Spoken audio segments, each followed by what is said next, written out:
The Game Awards nominations were announced yesterday, and Starfield and Hogwarts Legacy didn't get nominated for the Game of the Year. Starfield got nomination for Best RPG of 2023, but Hogwarts Legacy didn't get anything. Now, that got a lot of people up in the feelings. People were really angry about it, especially Xbox fans, you can imagine. Now, but I guess similarly, the Hogwarts Legacy fans too. Now, I've got a message for you guys. Short message. Stop crying about these games and start playing them instead. Let's look into this. But before we look into it, let's check iniba.com. They offer games for Xbox, PlayStation, Nintendo and PC, and they've got a ton of games on offer right now, like Black Friday deals or must-play games of 2023. So let's check some of these Black Friday deals. You can get 15% cashback here too if you use the code. So how about we grab Alan Wake game? That's a fantastic game, by the way. It got nominated for the Game of the Year, by the way. So all you have to do now is just press buy now, but let's go with this cheaper option over here. Now you can actually get a discount code, so type a cashback over here, you will get extra discount, then proceed to checkout, and all you have to do now is just select a payment of your choice and you are done. So guys, iniba.com, they always have a ton of games on offer, and I'm sure you will find something for yourself too. Link is in the description of this video below. The Game Awards, it's a controversial topic as always. Every year there's always some outcry about some games not getting nominated.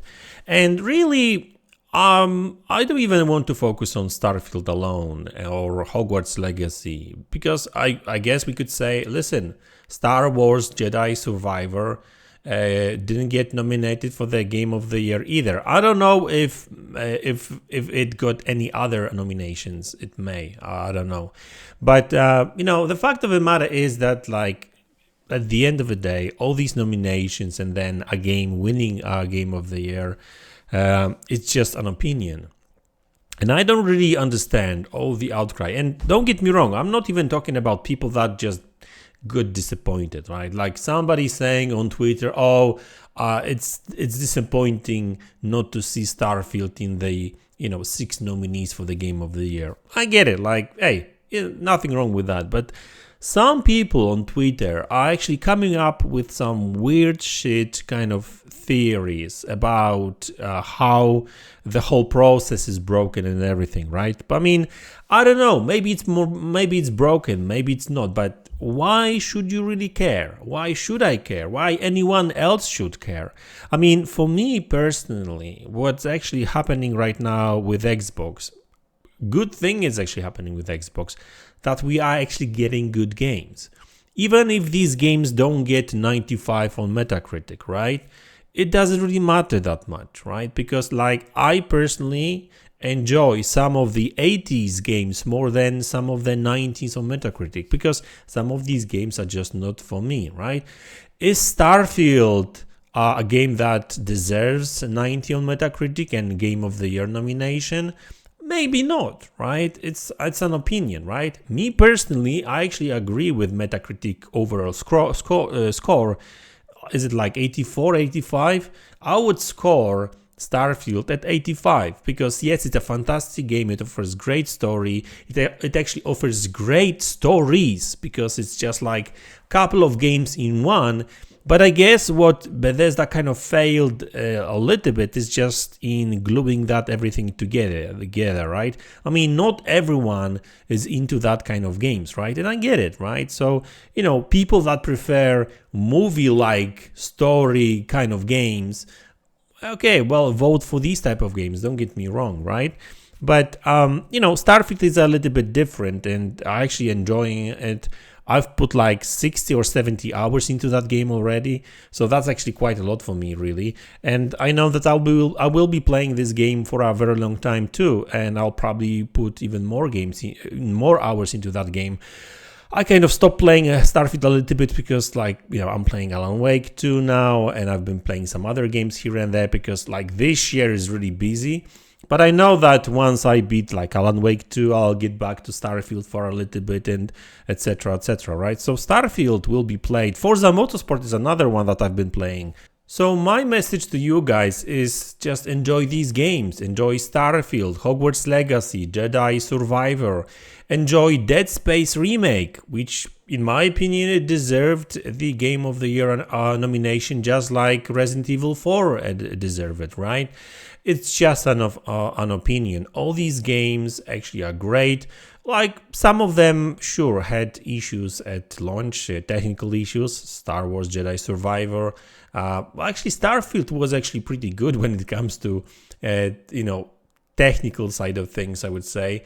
But Hogwarts Legacy wasn't really great optimized either. So, you know, it is what it is. But, I mean, I guess you could say the same thing about Baldur's Gate 3. I mean, that game wasn't really greatly optimized either. It runs, well, it all depends on the level. But anyway, you know, the game nominations are just opinion of a group of people. Journalists, sure, okay, well, if you're not happy about what they do, well, I don't know, make your own Game of the Year nominations and share it on Twitter, whatever, right? I mean, really, like, all these awards, Oscars and everything, like, it's all based on other people's opinion, right? You know, really, all that outcry about these nominations and that kind of stuff is just kind of silly to me, and it doesn't really matter.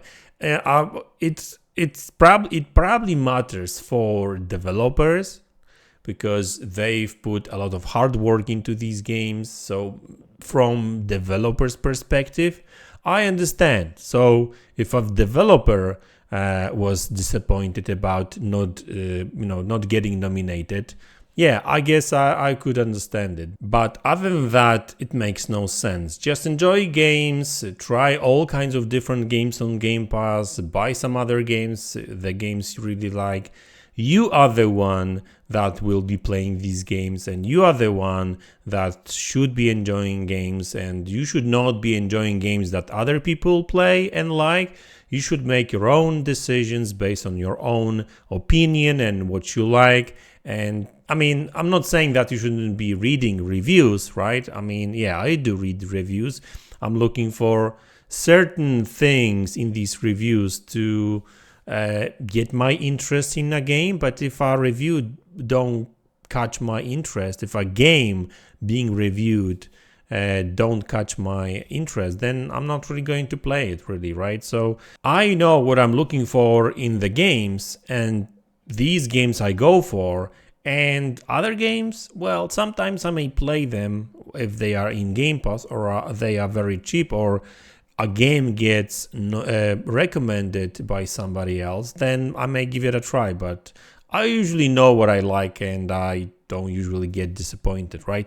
So listen, all these reviews, all these Metacritic scores, and then Game of the Year awards and stuff, I don't really care about it that much. I just enjoy games. And going back to the whole talk about Xbox and stuff, like, all I care about is that Xbox really delivers these games on a regular schedule, right? And looks like that's what we actually getting. You know, this year was actually pretty good. Next year is looking even better.